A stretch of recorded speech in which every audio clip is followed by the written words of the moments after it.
What's up, everyone? Happy Easter to those that are celebrating Easter.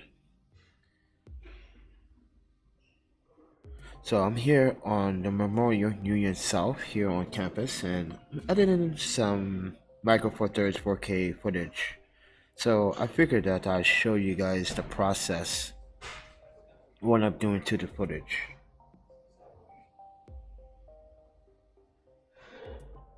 Good afternoon, konnichiwa, bonjour. I'm the Panda Photographer. So guys, if you guys want to support what I do as a travel photographer, the links are down in the descriptions below. The PayPal donation link is down in the descriptions below. But we are in Premiere Pro.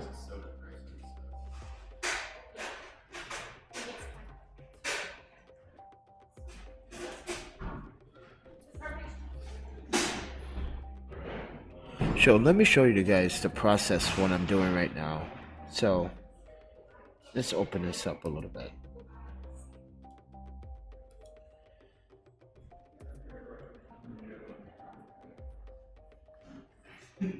So as you can see, I did a 16:9 crop look. So yeah, and how I did that was basically, if you can see that the video effects, I had crop at 16% on the top and 16% on the bottom.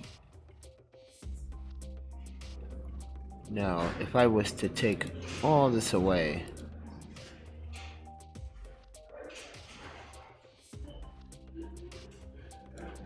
and uncheck all these boxes here,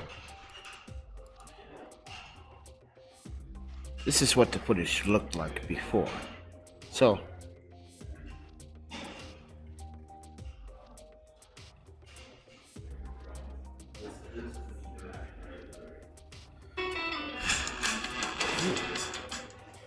I always do that. Why? Okay, I'm just making sure the live stream is going well. So if you guys want to understand what I did was basically, even though I was shooting this the best way I can without an ND filter. Mind you, I wish I had a polarizer or an ND filter for the size thread. And not only that, I lost the lens cap to this 12 to 40 this morning somewhere. So basically, adjust the exposure just a little bit. I can bring it down just slightly. Let me check all these really quickly. And boom, and that crop. So let me just show you guys, zoomed in 50%. Now as you can see, there's a good amount of detail coming from the 4K. Now I did shoot this in 4K, no stabilization, no gimbal, handheld on a monopod. You may see some jitters or some flickers, but if you look very closely, now let's examine the dynamic range on this camera. Now, understand that the Micro Four Thirds is something that, you know, Panasonic has been using for the last 10 years, and today would be the 10th anniversary since we had Micro Four Thirds, if you guys never knew about that. But yeah, it's been 10 years since we had Micro Four Thirds sensors on the market. So zooming in 100%, there's a lot of dynamic range here to toy with, and you can at least get some detail in the back where the capital is, even though it's overexposed. If I would have had a polarizer, it would have blended really nicely, but we didn't have any such polarizer or ND filter. But you can see there's a lot of detail, and there is a lot of information for a Micro Four Thirds sensor. Pretty impressive.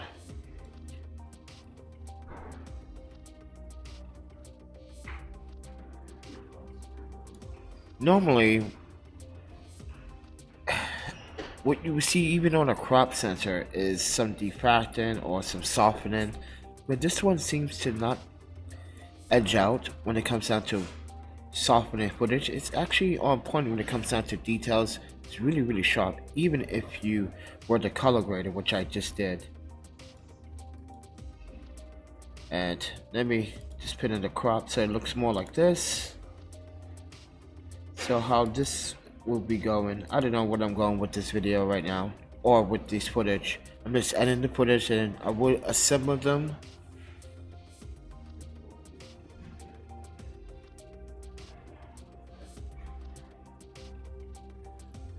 It's like this one here.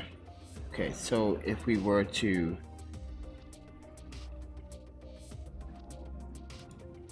uncrop that,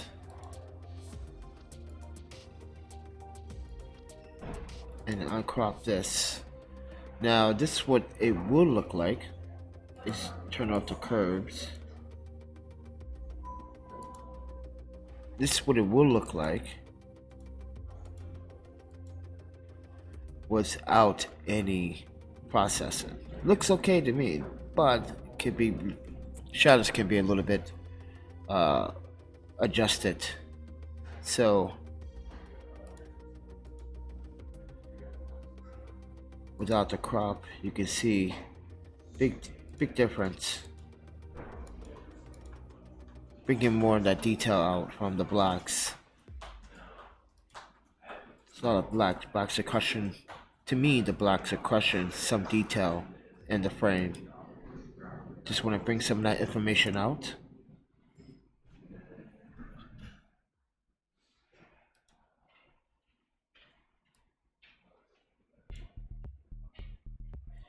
And I want you guys to observe this for a moment here. Let me unlock this. Now, the 12 to 40 f3.5 lens is really good, but here is an issue with the lens. Close examining the lens, it actually breathes. So yes, the lens does breathe, and I'm going to show you in another clip. So pay attention at 75%. I'm gonna move this over. Pay attention to the warning sign here in orange. Just pay attention closely.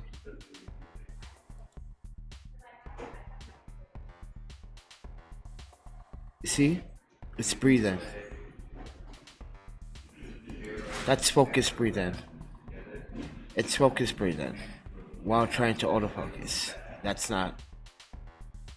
Now it tells me that it's focus, but when I actually click the focus point that I wanted and it said it was selected, it was still focus breathing, and this was the results.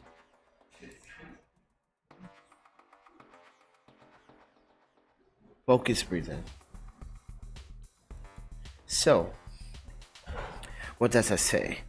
That if I was to mount on, say, a Panasonic 12 to 24 or any other Panasonic Olympics lenses, I think they would be better suited because, like I said, this is just kit lenses, but there's no way to actually manual focus with these lenses either. Even with the 42.5 f1.8, you can't manual focus. It's just there for cosmetic, which is the downside. So we witnessed that it does have focus breathing on the 12 to 40. Same here too. You can. Then it stays in focus. You zoom out 50%, and then it locks on. And zoom out here, fit this in the frame. But what I want to show you guys is, let's see here, which one was it? No, it's imported, and it was focus breathing. This one here. Also, I want you guys to see the footage.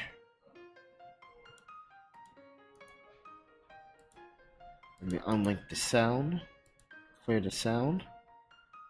Now, I'm going to zoom in 50%. I want you guys to pay attention to this V section here. You see that? Focus breathing. Now, this is why I'm saying that this is a great camera body, but the lenses kind of make it suck in some cases. Now, you can get away with some footage that I have shot earlier this week with it, but I'm definitely recommending that you buy a Metabones adapter or some type of adapter to mount on other third-party lenses, or just use Panasonic lenses, because one video demonstrated that with a Panasonic lens, it doesn't focus speed or just doesn't hunt, it focuses right away. So there's some kind of communications, there's some type of issue with the lens. This is the 12 to 40, by the way. I never tested the 42.5 f1.8.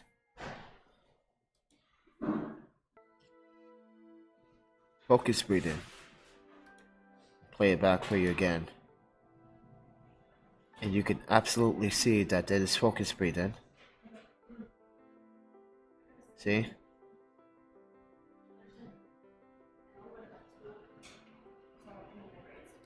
Now, keep in mind that when you have adequate lighting, like you're directly in the sunlight facing the opposite direction, so if I were you, you might want to actually have your back turned towards the sun, so the lens flare, there is a purple lens flare that happens within the lens. I'm going to try to show you that in another piece of footage that I have captured so you guys can see it better.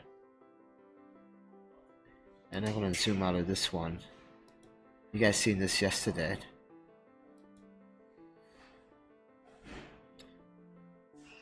With these footage here from yesterday, it didn't focus breathe, it did not hunt, but like I said, 3.2 firmware caused a lot of issues within the camera. Now let me try to show you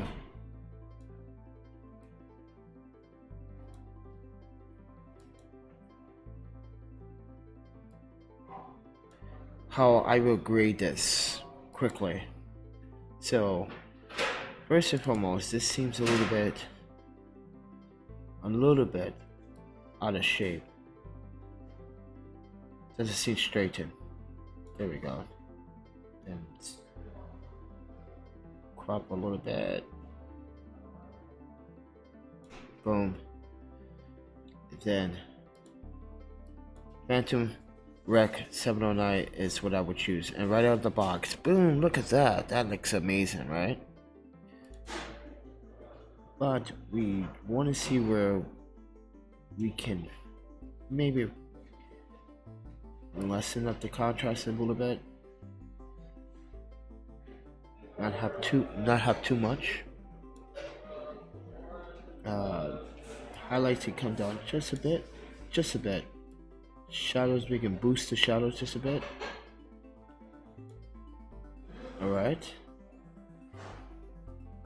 And the temperature seemed to be just right there. Just right there, about 2.7% temperature. Now I am going to choose the Future f1.25 Kodak. Give that film look. And then I'm going to mess with the curve just a bit. One there, one there, this one in, give it right there. And then what I would like to do is, since this has a bunch of green,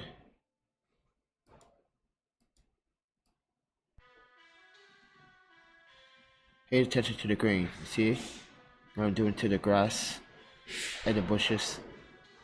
See, more vibrance. So, but I want to push the vibrance just a little bit there.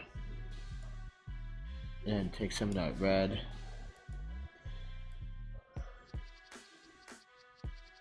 As well. Get some blues.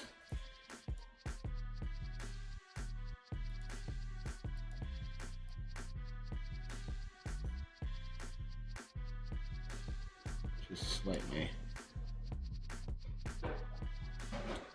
And then we can do the color match. The midtones.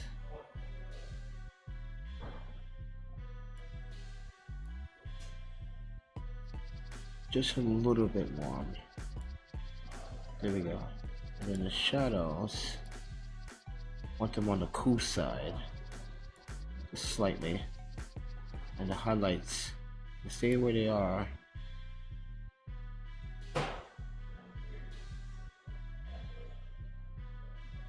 Just so right, just about there. Seems about right. And then once we're done with that, we can come in here. Now, I would do this in After Effects, but I want to show you how to do it in Premiere with Warp Stabiliser. Now,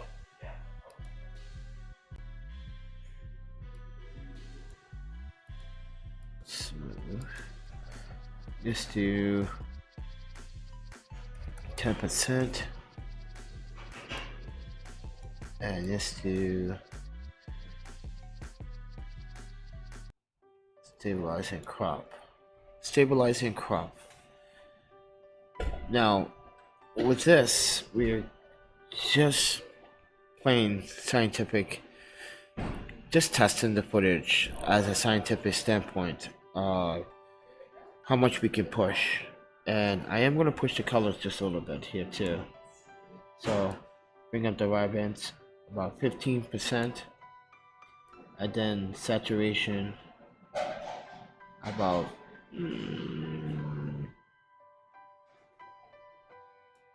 right there. 120 seems about right. You can see now this is straightened out correctly. So yeah, the footage is very flexible to add with this camera.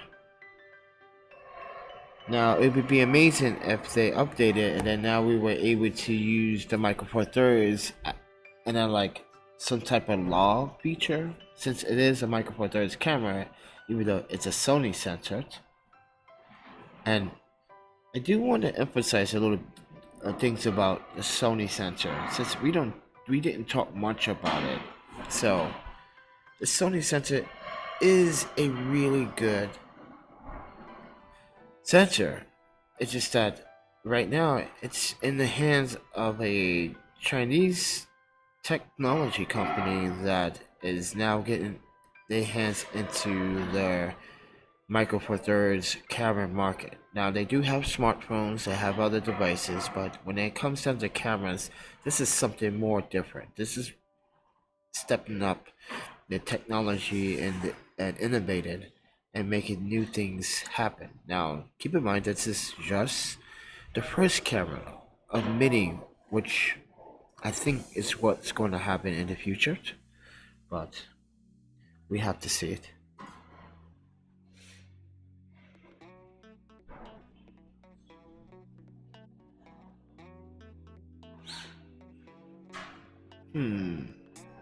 And this is still processing. Okay. It's taking a little bit longer than I expected to be. 8 minutes. Ain't nobody gonna stick around for 8 minutes. Okay, so let's just scratch this warp stabilizer crop, because I have to stabilize it later. But you guys can see if we zoom in 1:1. Now we're gonna just pay attention to see if it would focus breathe again.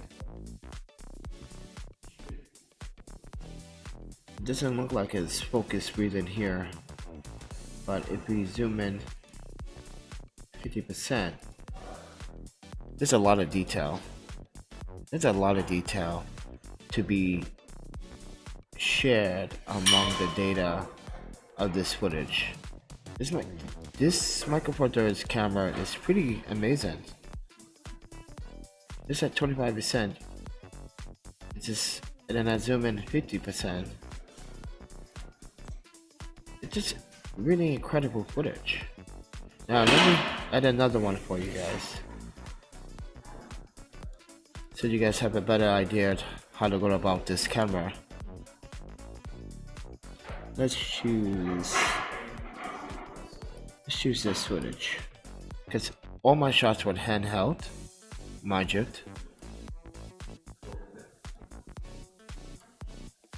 Yes, I'm still testing the camera, like I said, guys. This is gonna take at least 30 days to give you guys a full in-depth. Oh, okay. Yeah, this looks pretty promising. Okay, so take a look at the footage stock. Not too bad. I had it adjust for shutter speed and aperture as well. Now that's just stock straight out the camera, and that's at its max focal length at 40 mil. So let's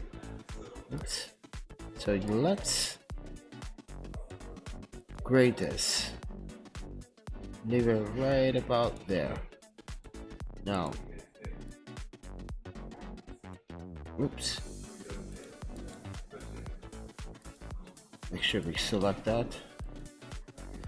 Now this is gonna give me a chance to. The reason why I put in the input lux of Pateron Rec 709 gamma, so it opens things up for me, so I can see what to adjust and what to back down off. And if I was to decrease this exposure, bring up some of the contrast a little bit, highlights, just a little bit of the highlights. Well, maybe not just a little bit, but right there.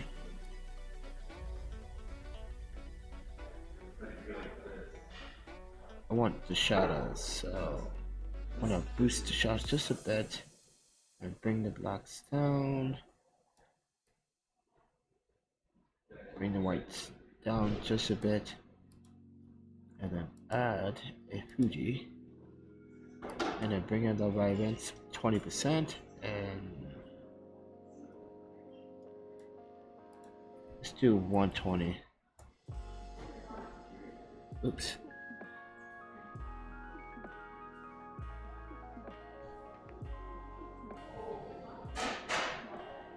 Sorry about that. And then we can take the Rgb curve.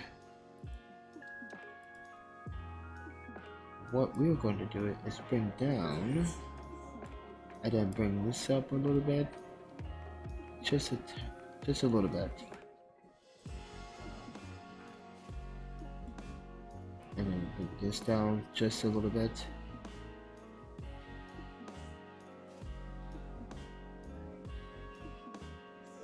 It looks about right. What's up, B? How was your day? Pretty good? If we tune in again. I'm just playing around with footage right now. Just playing around, see what I can bend within the footage. And what I do want is add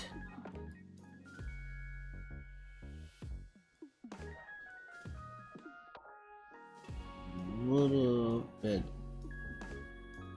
Yeah, seems like I'm gonna go right about there.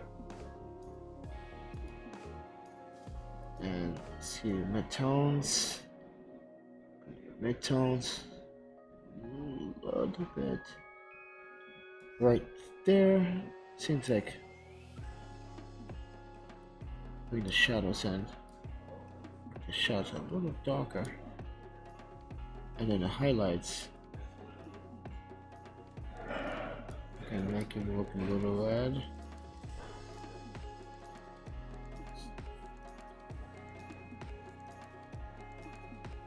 See, if I had an ND filter or a polarizer, this would work much better. So I can give you guys a real world example. I'm trying to contact Zombie and see if they want to send me a 49 thread. But now, as you can see,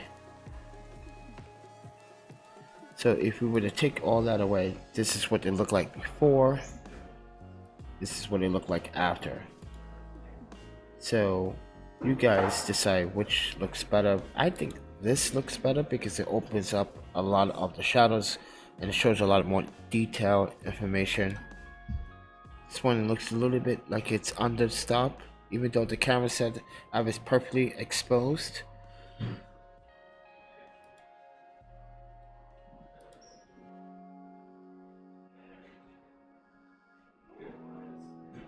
Definitely need a polarizer to get rid of that glare. So this is why I recommend everyone, if you're going to shoot video, you have to buy a polarizer or an ND filter, because there's a lot of glare that I could get rid of, which will make this footage look much better, much more a natural, soft 4K 30 frames a second footage. But you play back once again,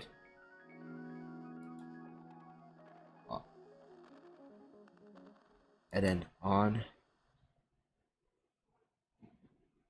and then off, and then off, on. So this should give you guys a good indication where to go about. But take a camera, still testing the video capabilities until I get to the adapter to start shooting photos. Let's take another video for example. Oh, this one here. I think this is the B-roll that I tried to capture this morning. We're gonna unlink the audio.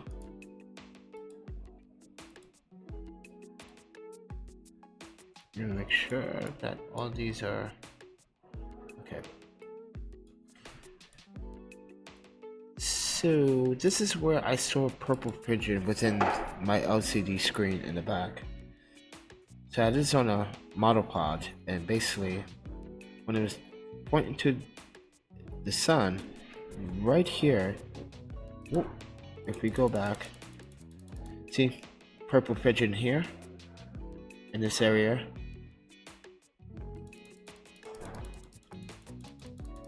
and then some purple pigeon right across the screen here. It's like it seems like if it's banding a little bit of that purple. It could be purple. It seems to me purple pigeon or purple crab aberrations, but if we go back up, you can see it very clearly right here across the screen. Purple here, purple there. There's a line skip, then purple here, because it's trying to compensate for the sun starburst. So I did shoot this at what, f9.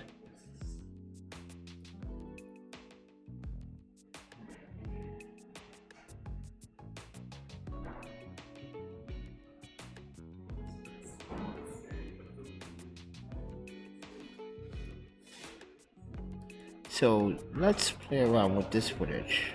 So let's do this again. And nope, that's not what I want. What I want is the highlights to come down just a bit, too much. This is why I wish I had a polarizer ND filter for this particular filter thread mount, but I don't.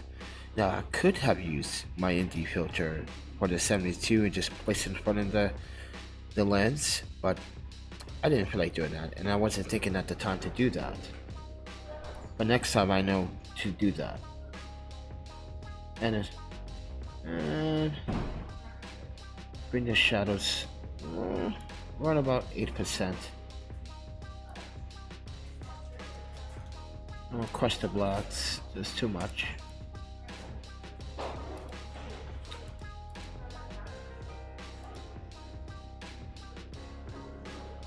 And we're gonna add 20, and then we're gonna add 120 there, and then we're gonna add highlights a little warm on those highlights, tints there, okay, and a little bit of that blue right there. Now we're gonna mess with the S curve again.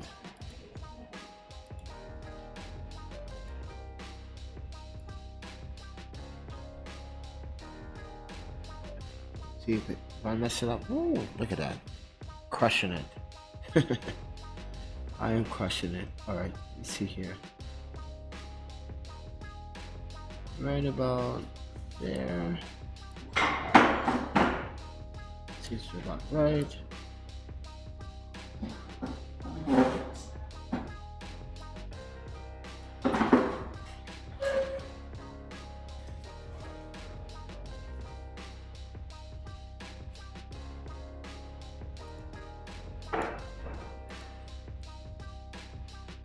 Bring up.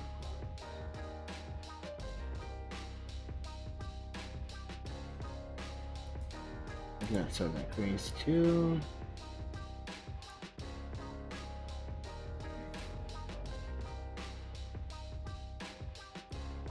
Okay, let's try that clip again. Yeah, more vibrant, more green. Because this is what I saw. Now you can see the purple fringing once again from the sun starburst. It's right here across the screen. It's so noticeable.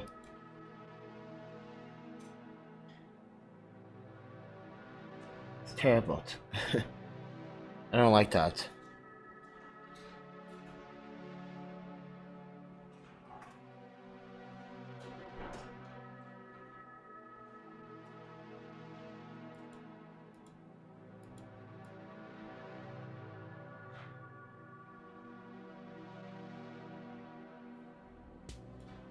To show you guys a good example, let's turn off everything. This is how it looked before.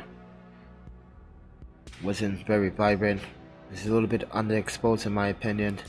And this is what it looks like now. But now we can kind of look at it as it's a pretty good camera. You just gotta know how to play with it and color grade your footage correctly. Take your time, don't rush. So let's do another one. Alright.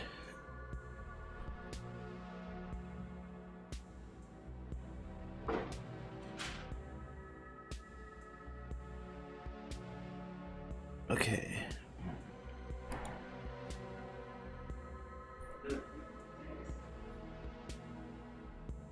Let's do another one. Let's do one that is challenging. At least. Let's do... Oh, this is challenging.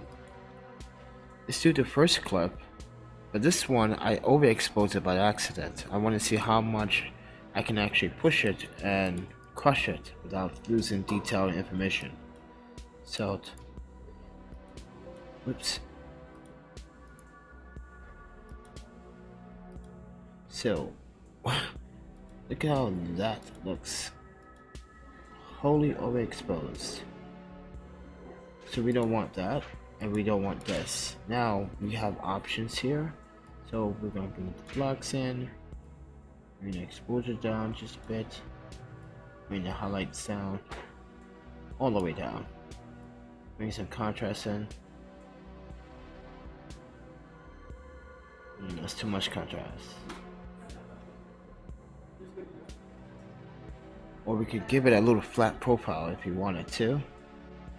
Okay, so we might just do that. I don't want to cause issues with the footage, so we're gonna zoom in 50%. Oh, it's not focus. It's not in focus. Oh, there we are. There we go. Excellent. So I'm getting that here.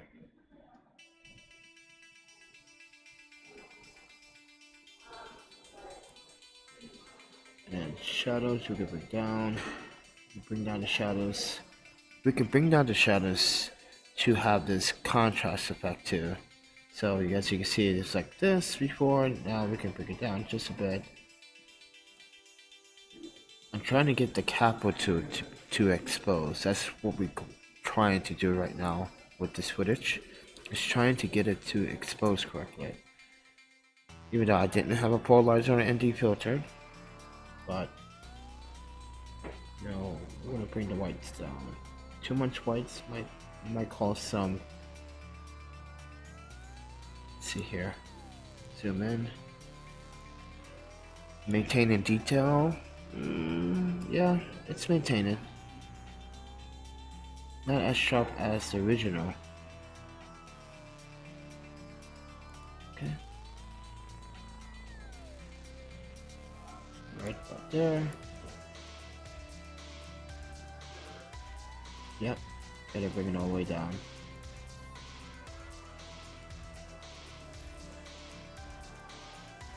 Let's try to do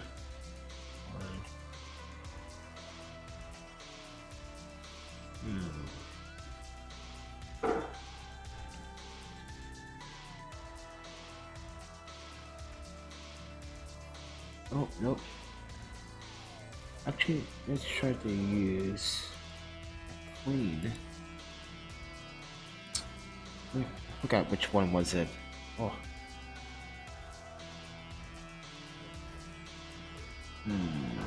I can't remember which one was it.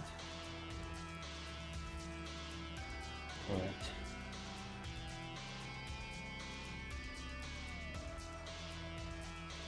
need to bring that exposure down.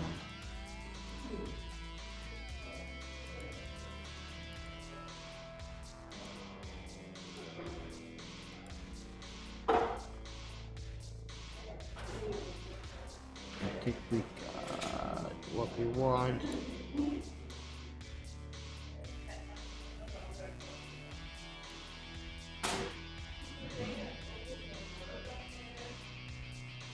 Move this over just a bit.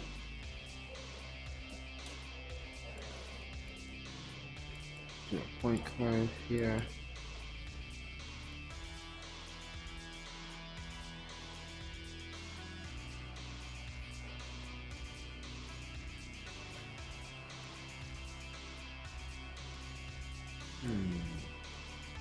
Try to save it.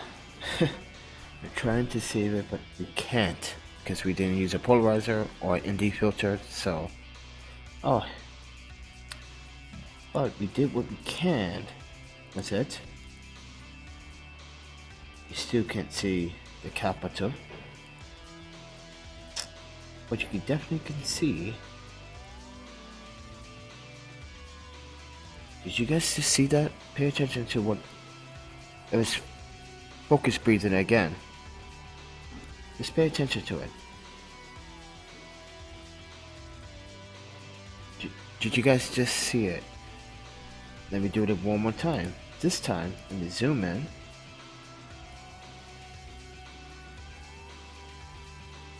And I want you guys to pay attention to the Walgreens logo or the do not enter sign.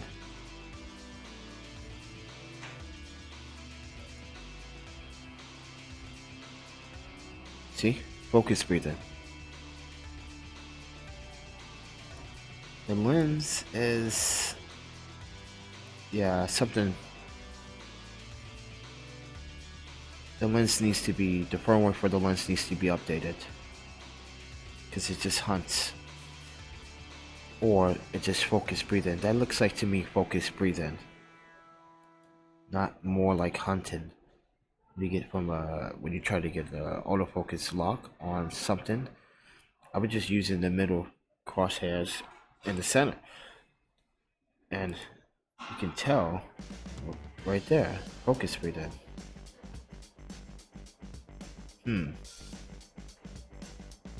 Very interesting.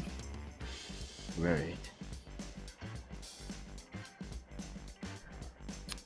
Okay, so you guys have seen the first. So what I would recommend is definitely taking a Panasonic or third-party Micro Four Thirds lens and mounting it onto your camera to get better image quality from it as well. That's why I want to buy the adapter to fit on the IRIX 150 f2.8 micro lens, and it would be a really good combination to have and to test. So with that said, everyone, if you like what you see, please let me know in the comments down below. If you guys want to support the channel, you know what to do. The links are down in the description below to do the support and donate. But with that said, eat, sleep, photography, videography, repeat. I'll see you guys in the next video. You guys enjoy. You guys have a good day. Enjoy the weather. It's gonna be very nice, but I got a lot of video footage to add and play around with. But that's what she said. See you guys in the next video. Take care.